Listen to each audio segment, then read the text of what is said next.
Namaskar, and a very good morning to all of you. External Affairs Minister Dr. S. Jaishankar, Secretary, Department of Posts, Ms. Vandita Kaul, Secretary West, Ministry of External Affairs, Mr. C.B. George, ambassadors and colleagues from the Diplomatic Corps and UN agencies, friends from the media, ladies and gentlemen. Thank you all for joining us today. Today, on the 80th anniversary of the foundation of the United Nations, we have gathered here for the release of a commemorative postage stamp by the Ministry of External Affairs through the Department of Posts, Government of India. I now invite Mr. C.B. George, Secretary West, Ministry of External Affairs, to deliver the welcome remarks.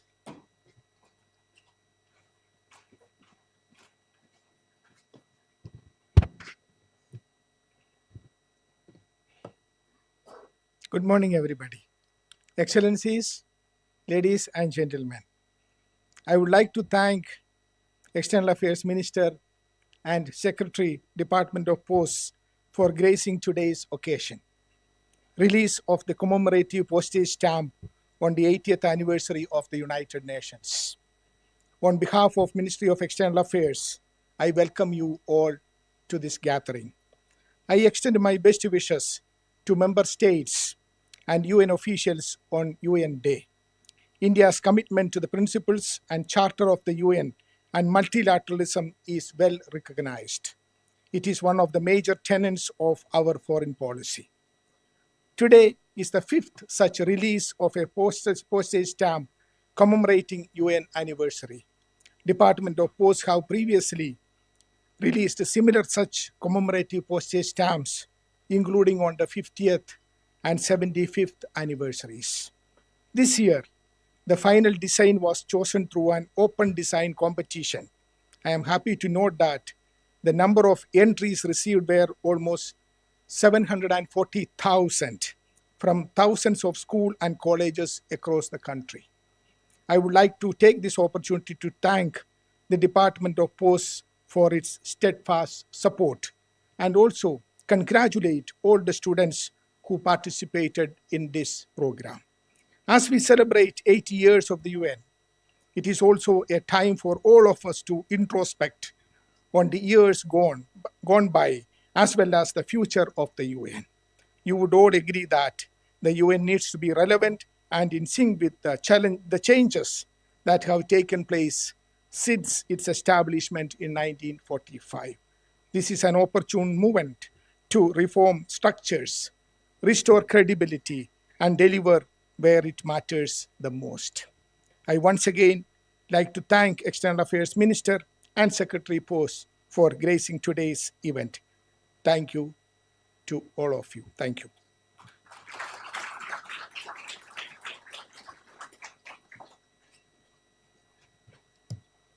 Thank you, sir. I would now like to welcome Ms. Vandita Kaul, Secretary, Department of Posts, to share a few words with us.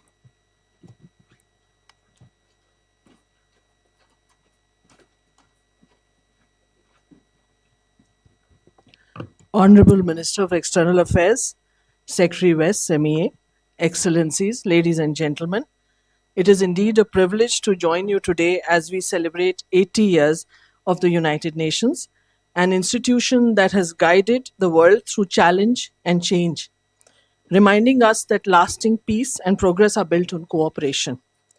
As a founding member, India has stood firmly by UN's principles of peace, equality, and human dignity, from peacekeeping to sustainable development, from digital inclusion to humanitarian cooperation. India has always sought to advance the belief that the world is indeed one family. In many ways, the story of India Post mirrors the values of the United Nations. For over 170 years, it has reached every corner of our nation and the world, connecting people, communities, and aspirations. It has evolved with time, embracing technology and new forms of service, but its purpose has remained constant: to bring people closer and make opportunity more accessible. India Post has always shared a meaningful association with the United Nations and all its agencies. Our commemorative issues have celebrated milestones of the UN, honoring its contribution to peace and global cooperation. We have also worked with the United Nations on joint issues that have highlighted what we hold dear: gender equality, cultural understanding, and the life of Mahatma Gandhi. I would also like to take this opportunity to express my gratitude to the Ministry of External Affairs for its continuing support and guidance for India Post's increasing engagement within the Universal Postal Union, a specialized agency of the UN. Through the UPU, India Post is contributing to shaping a more inclusive and connected global postal system with a focus on the global south. In doing so, we are advancing the UN's Sustainable Development Goals. To mark this occasion, India Post, in collaboration with Ministry of External Affairs of India, invited young Indians to reimagine the ideals of the United Nations. Their creativity and imagination remind us that the vision of peace, sustainability, and partnership continues to inspire the youth of this country. It is indeed befitting that the commemorative postage stamp we release today carries the expression of the youth, a message of hope for the world that continues to believe in unity through diversity. This special UN at the rate 80 stamp is a tribute to the enduring ideals of the United Nations and to India's faith in dialogue and multilateralism. As it travels the world, may it carry with it our collective hope that while we may be many nations, our purpose remains one. Let us continue to build bridges between countries, between communities, and most importantly, between hearts. Thank you. Jai Hind.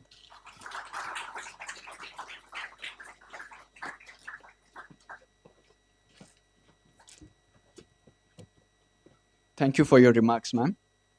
I would now like to request Dr. S. Jaishankar, External Affairs Minister, to release the commemorative postage stamp on 80 years of the United Nations. He'll be joined by Ms. Vandita Kaul, Secretary, Department of Posts, and Mr. Sibi George, Secretary West, Ministry of External Affairs.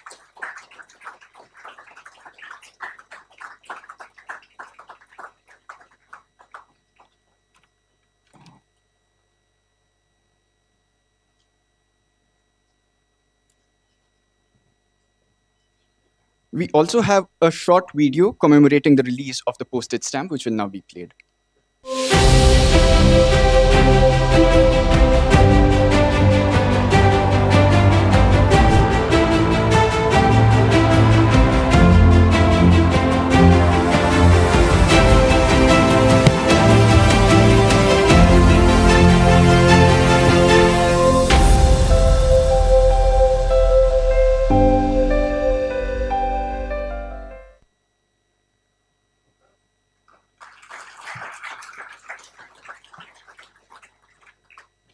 Thank you, sirs. Thank you, ma'am. I would now like to invite External Affairs Minister Dr. S. Jaishankar to share his thoughts with us.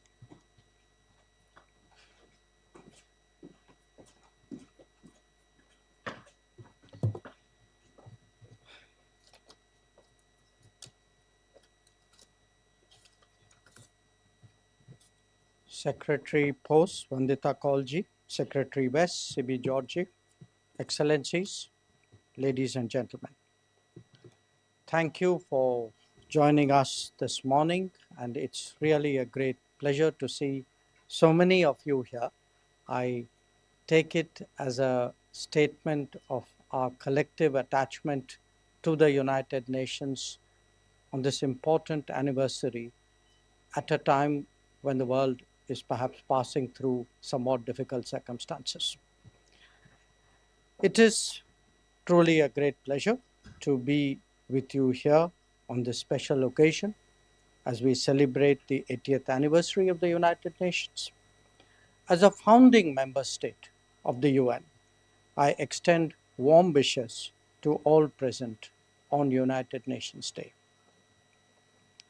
Let me begin by congratulating the Department of Sports, Ministry of Communications, for organizing this very successful open competition on MyGov portal to design the commemorative postage stamp celebrating UN at 80.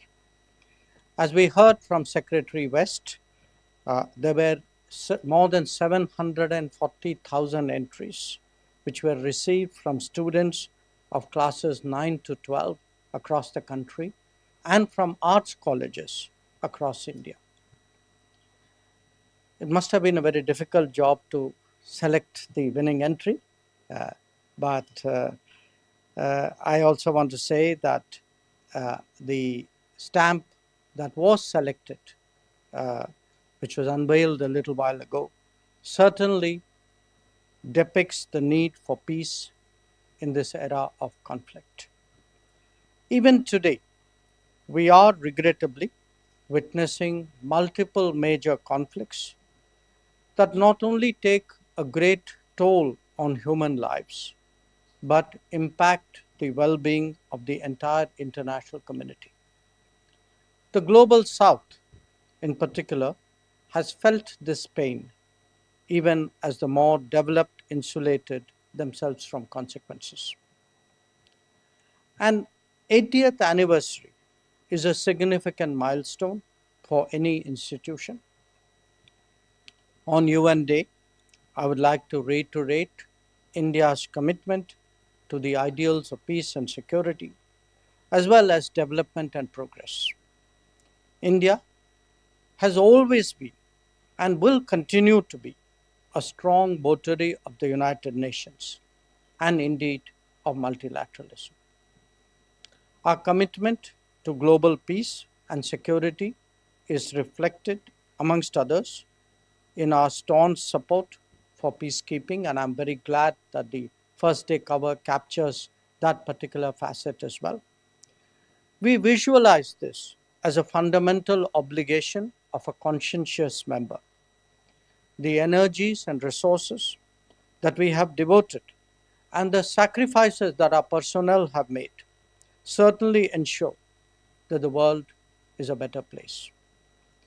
Significantly, just last week, we hosted a Chiefs of Army Staff conclave in New Delhi, which witnessed participation from 30 troop contributing countries.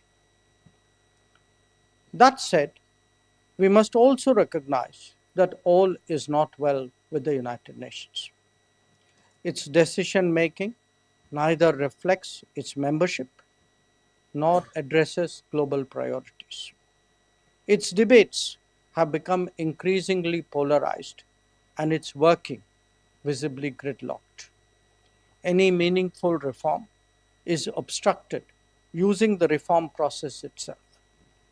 Now, financial constraints have emerged as an additional concern. How to sustain the UN even while seeking its reinvention is clearly a major challenge before all of us.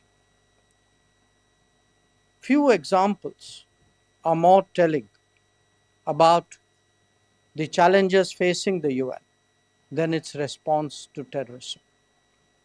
When a sitting Security Council member openly protects the very organization that claims responsibility for the barbaric terror attack, such as at Pahalgam, what does it do to the credibility of multilateralism? Similarly, if victims and perpetrators of terrorism are equated in the name of global strategy, how much more cynical can the world get? When self-proclaimed terrorists are shielded from the sanctioning process, what does it say for the sincerity of those involved? If the maintenance of international peace and security has become lip service, the predicament of development and socio-economic progress is even more serious. The slowing down of the SDG Agenda 2030 is a significant metric to measure the distress of the global south. There are many more, whether it is trade measures, supply chain dependence, or political domination.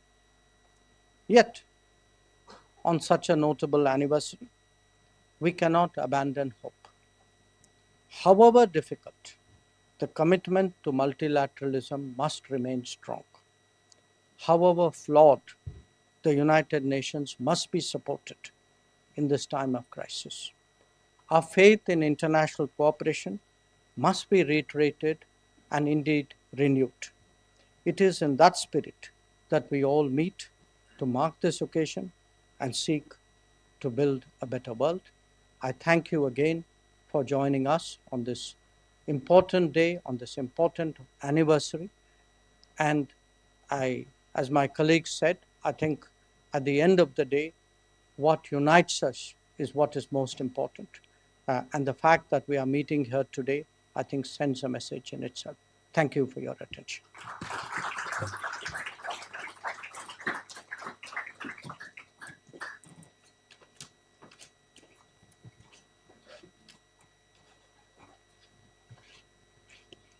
Thank you for your insightful remarks, sir. Ladies and gentlemen, with that, we come to the conclusion of this event. I thank you all for your presence here today, and I would now like to request all of you to please join us for light refreshments as we conclude the event. Thank you so much. Namaskar.